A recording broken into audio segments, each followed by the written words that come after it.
Olá, muito bom dia para você. Seja bem-vindo, seja bem-vinda a mais uma edição do programa Poder e Negócios. A gente vai falar hoje sobre os desafios do mundo jurídico, como advogados e advogadas têm tido trabalho dobrado nesse período de pandemia por muitos motivos. As fake news que desafiam a justiça, a pandemia e os direitos soberanos da nação, saúde, economia, sobrevivência, habitação. Para falar sobre esse e outros assuntos, a gente recebe aqui no estúdio o presidente da OAB Pernambuco, Bruno Batista. Vamos começar então esse papo a partir de agora. Bruno, muito bom dia, obrigada por estar aqui com a gente. Vocês imaginaram que o mundo jurídico teria um período tão desafiador como esse que estamos vivendo agora da pandemia? Bom dia a todos que estão nos assistindo. É um grande prazer para mim poder estar aqui conversando com você.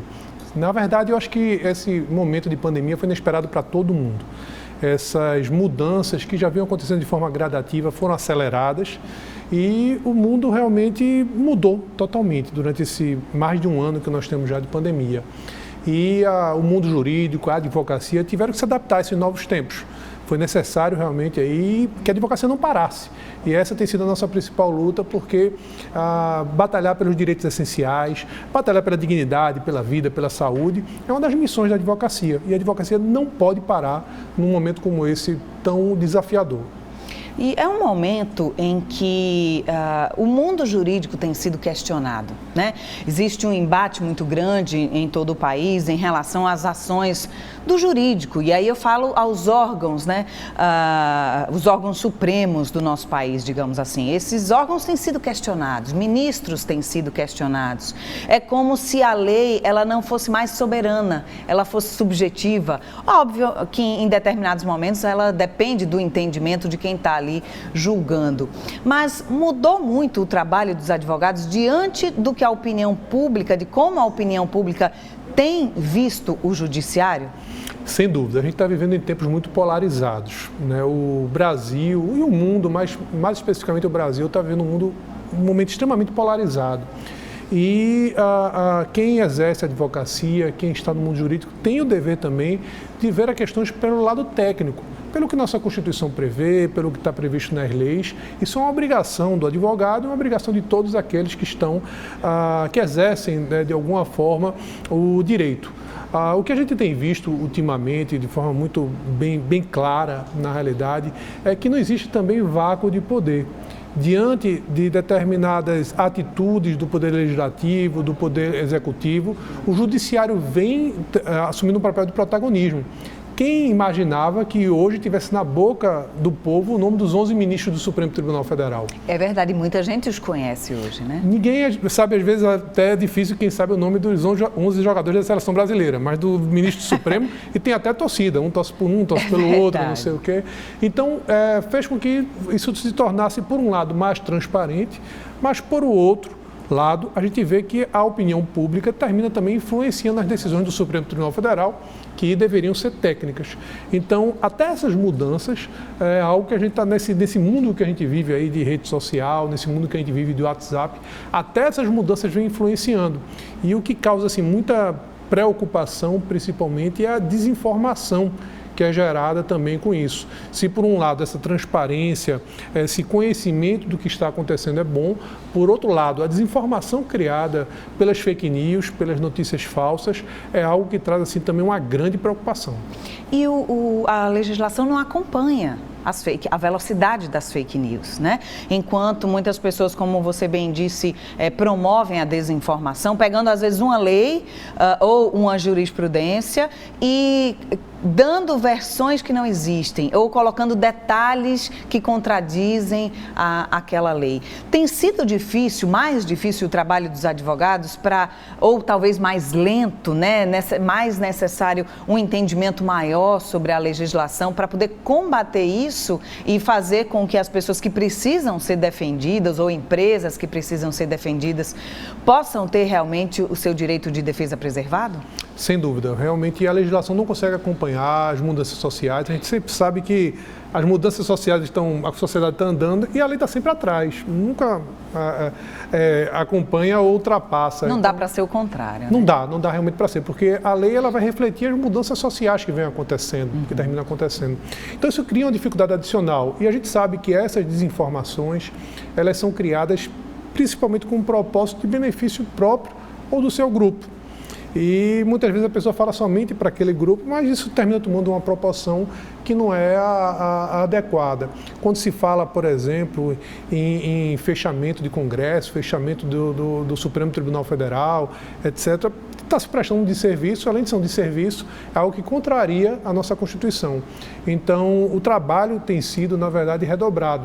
Instituições como a OAB, que tem como missão a defesa da Constituição, a defesa da ordem jurídica do Estado Democrático, nesse período, principalmente que nós estamos enfrentando, o trabalho é absolutamente redobrado, porque até por conta da pandemia, houve aí uma valorização maior da comunicação por rede social, por WhatsApp, a gente tem visto isso, e isso termina fazendo com que essa desinformação circule de maneira mais rápida e termine aquela história de que a mentira repetida 1000 vezes termina tendo uma aparência de verdade, né? E aqui em Pernambuco, a OAB tem sido muito atuante, e não é de hoje, não é especificamente por conta da pandemia, mas sempre muito atenta às questões sociais.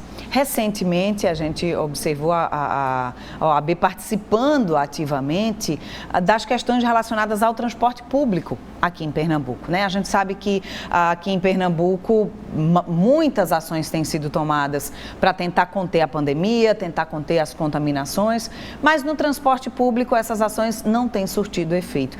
E essa, por exemplo, foi uma das participações recentes da OAB no que diz respeito ao direito comum, né? Ao direito do cidadão que utiliza o transporte público. Como que vocês pautam as decisões ou as intervenções ou tentativas de intervenções da OAB relacionadas a esses temas sociais?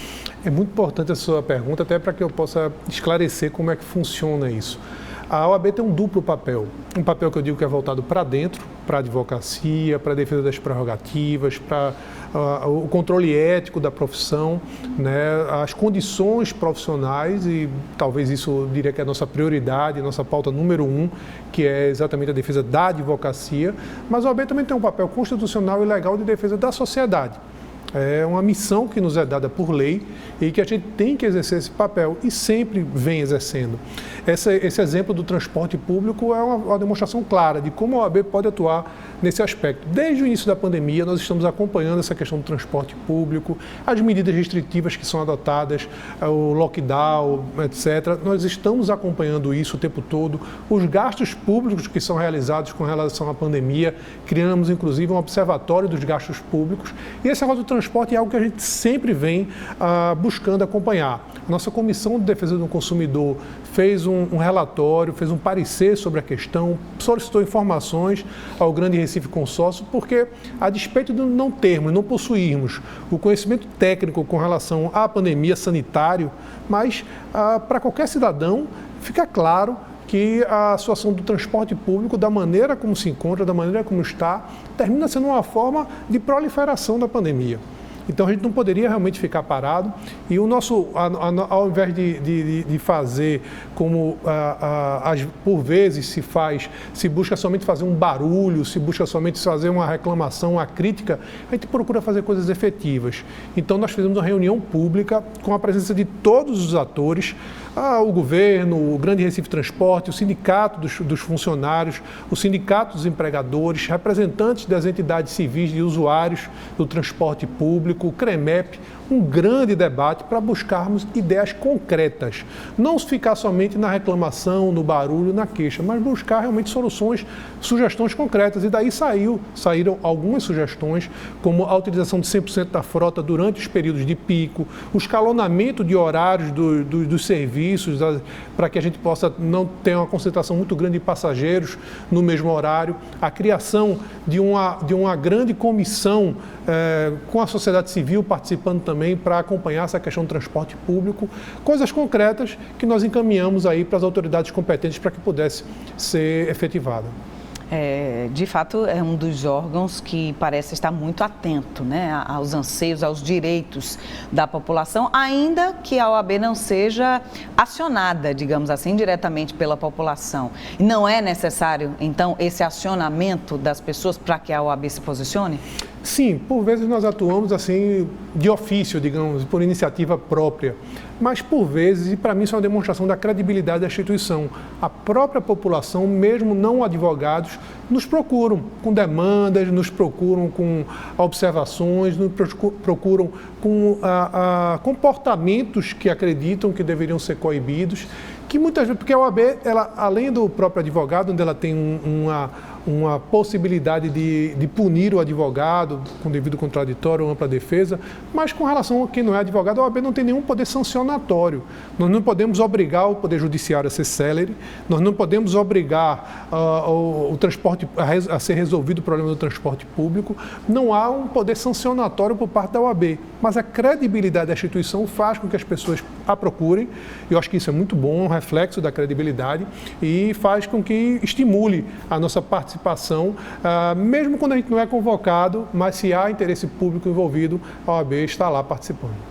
O que a gente tem observado nos últimos tempos, e talvez com essa polarização toda que a gente vê no país, isso tenha se exacerbado, é uma falta de conhecimento mesmo das pessoas sobre o direito público, aquilo que é direito de todo e qualquer cidadão. Então, a política, ela é formada por leis que são criadas, formadas pelo Legislativo, que por sua vez é eleito pela população. Ou seja, é como se, a grosso modo, as leis viessem a partir dos desejos da população, e entre essas leis estão vocês, advogados, para fazer com que elas sejam cumpridas, né, para que todo mundo possa ter o seu direito preservado. Mas hoje muitas pessoas desmerecem a política, até por não conhecer ou por não entender e não saber que aquilo feito, obviamente, da forma correta, né? E infelizmente a gente tem muitos maus exemplos, mas que aquilo tem interferência direta no dia a dia. E aí um exemplo você acabou de me dar, como é o direito ao transporte público de qualidade, por exemplo. Como que os advogados, e aí eu falo da categoria de um modo geral, têm buscado, ou a OAB tem buscado levar à população a importância de se preservar o ambiente público, e aí de políticas públicas e não de políticas partidárias, até porque a OAB não se envolve com a política partidária, mas para fazer com que o direito seja amplamente defendido, o direito das pessoas. Sem dúvida, a OAB realmente ela não pode ter partido político, a OAB não pode ter ideologia, é muito importante que ela continue assim, sem partido político, sem ideologia. Obviamente se faz política, mas não política partidária. Sim. Que é fundamental que a OAB não tenha lado nisso.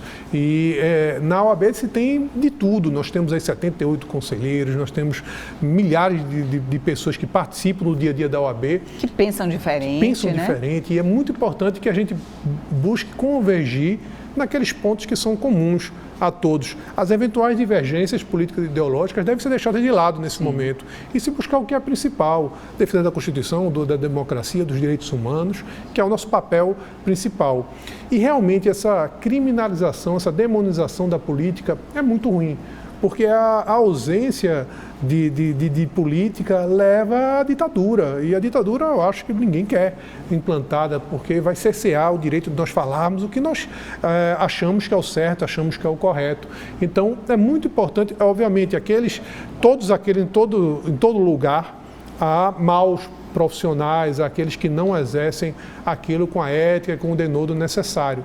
Esses devem sofrer as devidas sanções, respeitado o devido processo legal e o contraditório. O mesmo deve acontecer na política. Deve-se valorizar aqueles que fazem a política com seriedade, aqueles que fazem a política com dedicação, com espírito público, e aqueles que não devem ser sancionados, inclusive pela não eleição, pela não ser reconduzido aquele que não realizou bem o seu mandato. A política ainda tem essa vantagem, que a cada 4 anos nós temos a renovação, ou 8 no caso do senador, renovação dos mandatos, e aqueles que não foram bem podem, então, perder seu mandato até por conta do voto popular. Então, a gente valoriza realmente a política, já fez, inclusive, várias campanhas, principalmente durante o período de eleições. O voto consciente, que é muito importante que os eleitores possam escolher seus candidatos de acordo com as propostas, que não vendam voto, que não se iludam também com fake news, com esse tipo de coisa. Mas é muito importante nós valorizarmos aqueles que exercem de maneira correta e com espírito público. De um modo geral, que elementos da Constituição, nesse momento de pandemia, têm sido mais desrespeitados ou talvez tenha dado mais trabalho para os advogados aqui em Pernambuco garantir esses direitos? Há um grande debate, principalmente em razão da pandemia, entre a ponderação de direitos. O direito de ir e vir, por exemplo, com o direito à saúde. Se pode haver restrições ao direito de ir e vir, em razão do direito à preservação da saúde e da vida. Essa ponderação tem sido muito utilizada e muito questionada, inclusive, pela população. Quando o governo adota alguma medida restritiva de uma atividade comercial, de uma atividade econômica, ou até mesmo do ir e vir, como nós tivemos no ano passado, há essa discussão. Agora, o Supremo Tribunal Federal, que querendo ou não, que ao final quem confirma o que diz a nossa Constituição, né, ele afirmou que nessa ponderação de valores o direito à vida deve ter prevalência, o direito à vida deve prevalecer. Essa é uma questão que termina sempre vindo. E uma questão que a gente sempre vem enfrentando é a questão do acesso à jurisdição, o acesso ao Poder Judiciário, que também é um direito constitucional e que, em razão da pandemia, os fóruns foram fechados fisicamente e o acesso da população ficou muito difícil. E tem sido uma luta nossa da OAB Pernambuco em garantir esse acesso ao judiciário, mesmo durante esse período excepcional, que demanda realmente esses cuidados extraordinários, mas nós temos que aproveitar os meios que a tecnologia nos colocou à disposição para fazer esse acesso. Por exemplo, a gente tem dificuldade de acesso a magistrados para despachar o processo, porque é muito importante para o advogado, não só aquilo que está na petição, mas ressaltar de forma verbal alguma coisa que seja importante. É diferente uma conversa como a gente está tendo aqui, de um texto escrito. E às vezes é importante você chamar a atenção para aquilo, para algum ponto que é importante ou para uma urgência, e às vezes encontram dificuldade. E hoje nós temos instrumentos de videoconferência sendo utilizados por nós todos os dias, ligação por WhatsApp de vídeo. Nós temos uma gama de instrumentos que foram colocados à disposição, que já existiam, mas que a pandemia nos fez conhecer melhor, que podem ser utilizados. E o OAB vem diuturnamente questionando isso, questionando essa questão do acesso ao judiciário, do acesso aos servidores, do acesso aos magistrados e também da necessidade de se diminuir a morosidade, de uma justiça mais ágil e mais rápida para poder ter efetividade para o cidadão.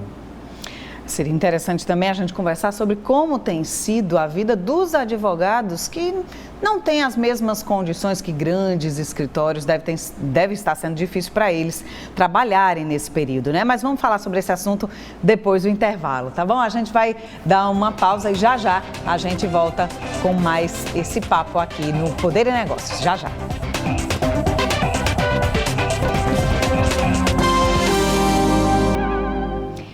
Estamos de volta com o Poder e Negócios. A gente vai falar agora especificamente sobre o trabalho dos advogados, especialmente aqueles que estão começando agora, jovens advogados, ou aqueles que não têm as mesmas condições de trabalho que os grandes escritórios que a gente sabe que a gente tem aqui. Sobre esse assunto, a gente continua conversando aqui com o presidente da OAB, Bruno Batista. Presidente, aqui em Pernambuco se formam muitos advogados, né? Todos os anos a gente tem as universidades trazendo para o mercado muitos advogados, eu diria que até milhares de advogados, né? Pela quantidade de faculdades que a gente tem aqui. Como que tem sido, ou como que a OAB tem se preocupado em colocar, manter e dar suporte a esses jovens advogados que chegam no mercado todos os anos? A nossa visão tem sido especialmente para o jovem advogado. O jovem advogado para a gente é que ele tem até 5 anos de profissão, independentemente da idade, porque às vezes a pessoa entra na faculdade um pouco mais velho, então independentemente da idade, até 5 anos. E a gente está tendo uma visão especial sobre esse jovem advogado, sobre aquele que está começando agora. A gente tem várias ações que são próprias para os jovens advogados, começando pela questão da redução da anuidade. A gente tem uma anuidade mais baixa para que ele começa com 50 50% da anuidade, diminui para 40%, depois 30%, progressivamente, à medida que você vai avançando, o desconto ele vai diminuindo. E vários cursos voltados para a jovem advocacia, vários incentivos. Recentemente, nós lançamos um programa chamado Advogar e Empreender. Esse programa ele tem uma série de benefícios para aquele jovem advogado, jovem advogada que está se iniciando no mercado e que, como eu, há 20 anos atrás, quando iniciei na profissão, não tem nenhum parente na área jurídica, não tem nenhum conhecimento assim com relação a como iniciar. Começa sozinho no mercado. Sozinho no mercado. E a OAB ela dá esse apoio por meio também da nossa Escola da Advocacia, da nossa Caixa de Assistência, por meio desse programa Advogar e Empreender. O que é que ele traz? Uma ampliação desses descontos da anuidade, você tem também uma diminuição para você fazer o registro da sua sociedade de advogados, porque tributariamente para o advogado é muito interessante ter uma pessoa jurídica constituída, diminui muito a carga tributária dele. Um curso chamado Advocacia na Prática, que traz para você matérias que você não aprende na faculdade, que são essenciais para você advogar, como precificar seus honorários, marketing jurídico, como se portar em uma audiência, como fazer uma sustentação oral. Que tem a ver com o empreendedorismo mesmo. Com empreendedorismo na advocacia. A advocacia também há como você empreender. Muitos entram na área jurídica pensando em concurso público, mas existem aqueles que querem efetivamente advogar, efetivamente exercer a advocacia. E esse é um apoio para a advocacia. A gente disponibiliza também o token, o certificado digital, que hoje é essencial para exercer a profissão. Hoje o token é como há anos atrás fosse a caneta, a máquina de escrever, porque sem o token, o certificado digital, você não tem acesso ao processo judicial eletrônico. A gente disponibiliza ele pelo menor preço do Brasil para o jovem advogado, o meu primeiro token, R$ 65,00. O custo aí é R$ 300,00, a gente faz por R$ 65,00, subsidiando para o jovem advogado. E também um auxílio na contabilidade do escritório, porque é muito importante também para o jovem advogado ter essa contabilidade, então um apoio, uma empresa que costuma cobrar de contabilidade meio salário mínimo, até um salário mínimo por mês, nós estamos com um plano para o jovem advogado que é R$ 69,00 por mês, subsidiado para que ele possa ter uma empresa de contabilidade. Então, é um grande guarda-chuva para o jovem advogado que quer empreender, que precisa empreender, que quer iniciar na profissão. A OAB dá esse apoio por meio do programa Advogar e Empreender. Esse programa, ele também beneficia aqueles advogados que estão talvez numa situação mais delicada, numa situação de vulnerabilidade e que prezam muito mais pelo atendimento, às vezes gratuito, aquele atendimento para as pessoas que realmente precisam, mas não conseguem talvez garantir o sustento de uma forma melhor? Sem dúvida, sem dúvida. Esses cursos que são oferecidos do Advocacia na Prática, eles não são exclusivos para o jovem advogado.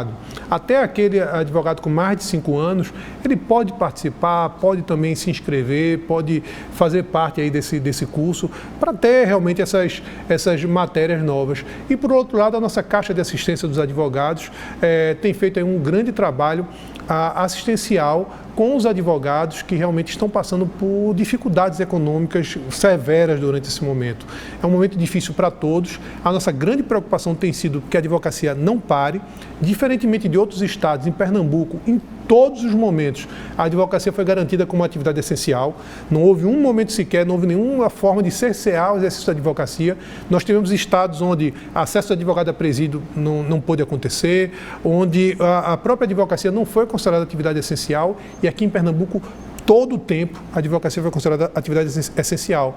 Graças a um diálogo, a uma postura firme, assertiva, né, que nós tivemos o tempo todo, e a Caixa de Assistência vem prestando aí esse apoio ao advogado que está em situação de vulnerabilidade.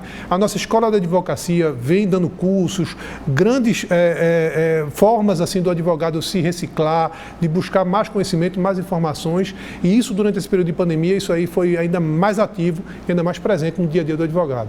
Agora, diante desse trabalho ininterrupto, né, já que a advocacia é também considerada um serviço essencial, como é que fica a proteção à saúde desses profissionais nesse período? É importante tomar todos os cuidados. Realmente, a gente, infelizmente, principalmente nesse período que a gente está passando mais severo da pandemia, são vários os colegas que estão perdendo a vida, vários colegas que a gente vê contaminados, e a gente tem feito sempre também campanhas para o advogado para que se cuide. pensando em si, pensando na sua família e pensando no próximo, que só saia efetivamente de casa quando houver necessidade, porque hoje muita coisa pode ser feita em home office, muita coisa dá para ser feita em home office. A gente sabe que tem coisas que realmente precisam que você se desloque, mas deixe isso realmente para o que for essencial. A Caixa de Assistência distribuiu máscara, álcool gel também para os advogados, para que tomem todos esses cuidados sanitários, que realmente é indispensável. A gente está passando por um momento realmente muito difícil e é importante que o principal valor a ser preservado seja a saúde, seja a vida. E para que as pessoas possam ter seus direitos garantidos, né? Através do trabalho dos advogados. Exato, exato. A saúde e a vida é um direito essencial. O advogado tem que, primeiro, garantir seu próprio direito a isso para que possa cuidar com saúde do direito dos demais. E para a gente encerrar aqui, que lições a advocacia tira desse período de crise tão dura? Eu acho que a pandemia trouxe várias lições para a gente, vários aprendizados foram possíveis extrair de um momento tão difícil, com tantas perdas que todos nós tivemos nesse momento complicado. Mas a gente pode ver, por exemplo, que a tecnologia pode ser uma aliada, que a gente pode utilizar a tecnologia ao nosso favor. Nunca dispensando o olho no olho, que é essencial, nunca dispensando o contato presencial, mas nós podemos utilizar aí a tecnologia como aliada. E para mim ficou mais clara ainda a indispensabilidade da advocacia, como a advocacia ela é importante nesses momentos de crise. Rui Barbosa, muito tempo atrás, já dizia que a advocacia, a importância dela se levanta ainda mais nos momentos de crise. E eu acho que essa pandemia mostrou isso para a gente também, como é fundamental, como é importante a advocacia no dia a dia da nossa sociedade. Eu acho que essa é uma das lições que ficou para todos nós. Que bom, que bom. Continuem firmes, fortes, porque a gente precisa muito de todos vocês. Obrigada. Muito obrigado. Foi um grande prazer estar aqui conversando com você. Obrigada. Satisfação. A gente vai ficando por aqui. Obrigada pela sua companhia. Um ótimo domingo para você. A gente volta a se encontrar domingo que vem no próximo Poder e Negócios. Tchau, tchau.